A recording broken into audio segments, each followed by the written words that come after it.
Hey guys, I wanted to start by apologizing for not producing content for so long. It's been a long holidays and trying to, take a break from the internet for a little bit. But hopefully we're going to have more stuff coming out, and I'm going to return to doing book reviews. At the end of this video, I'll announce the next book that we're going to be reading. But I just want to make a quick video based on some conversations that I've had and certain things in my life. So I don't know if you guys have been following this channel closely, but I think lately I've really come to think that Christianity is the very, very important essence of being right-wing. And I think that if there's going to be any kind of right-wing resistance in America, it's going to have to come from Christians. And I think very many people believe this as well. I mean, obviously you have this whole Christian versus pagan kind of thing going on, but I think the Christians very much outweigh the pagan types. But there's too many people that are nominally Christian or believe that Christianity is good for society and good for the person, but they don't really want to dive into that. And so just anecdotally, a few people I've talked to, they're like, well, I think Christian morals are very important, and I want to marry a Christian woman and raise my kids in a Christian household and basically live a Christian life. I'm like, well, that's really awesome. Do you go to church? And they're like, well, no. It's like, do you practice sexual morality? Like, are you saving yourself for marriage? Well, no. It's like, but then, well, how do you expect that any of those things just come along? You think you're going to find a Christian woman and start living a Christian life just one day? Like, it has to start at some point. And I think people are very hesitant to this because they sort of feel like they're LARPing, or they can't be like true believers. And so that's why I called this video Fake It Till You Make It, because I mean, that's just naturally how things are going to go. I mean, not everybody's going to have this born again moment in their lives where they're 100% believer. They've seen the light, and they go headfirst into Christianity. No, I think more often than not, it's sort of, you dip your toes in the water, and then it becomes easier and easier to practice as a lifestyle. But it all has to start somewhere, So there's too many people on the right that sort of espouse Christian values. And then you ask them if they go to church, and the answer is no. I mean, it's a very small thing. I mean, this might sound stupid or platitudinous, but just go to church. Like, just do it, and then start practicing sexual morality. Start doing these small things in your life that are going to help you live a good life and be a good example that you want to reflect on the world. And one thing, I think one of the reasons people are resistant to this is they sort of see it as a waste of time. They're like, I understand the importance of a codified morality. I understand that the importance of the teachings of the Bible, but I don't need to go to a group worship session. I don't need to practice any of that because I already have it so internalized. But who cares? Like you need to start to make an example. And I think people see it as too much of this, zero-sum game. Like they're losing something by practicing these things. And if you practice, sexual morality, you're losing out on some type of experience.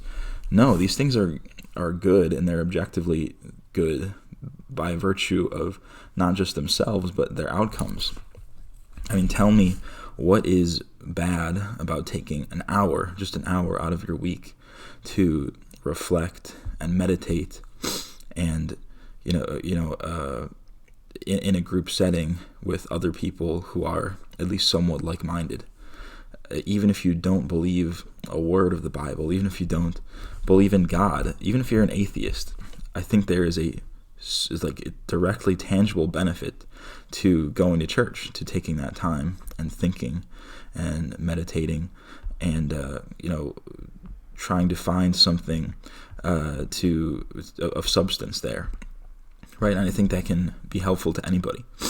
And there's even other things that people don't really understand. I was talking to a friend, and he was sort of blown away that about saving yourself till marriage as a man. Like, he didn't see the point. I was like, well, why wouldn't you do that? I mean, you want to find a good woman, yes, okay, then wouldn't it filter out all of the bad women if she is not willing to wait till marriage to have sex with you. I mean, it's like basic things like this that people are kind of very resistant to understand, that it shows that they really haven't internalized this kind of a message. And even things like not taking the Lord's name in vain. Like, I've been taking more of a conscious effort to not say things like, oh my God, or God damn. Because, even if you're not a believer, even if you don't follow the Bible, people don't understand that these things aren't just like arbitrary. Like, you have this whole like Reddit sort of atheist mindset, and they're like, oh, well, if there is a God, he wouldn't be so vain as to not allow you to take his name in vain. He wouldn't be such an evil, punishing God for that. And it's like, well, maybe it's not about God, and maybe it's about you. Maybe it's the fact that if you believe in a higher power, if you believe in some immaterial substance of the universe, maybe that shouldn't be something you take lightly. Maybe that should be something you keep at the forefront of your brain, and not something that you're just going to toss around like it's meaningless.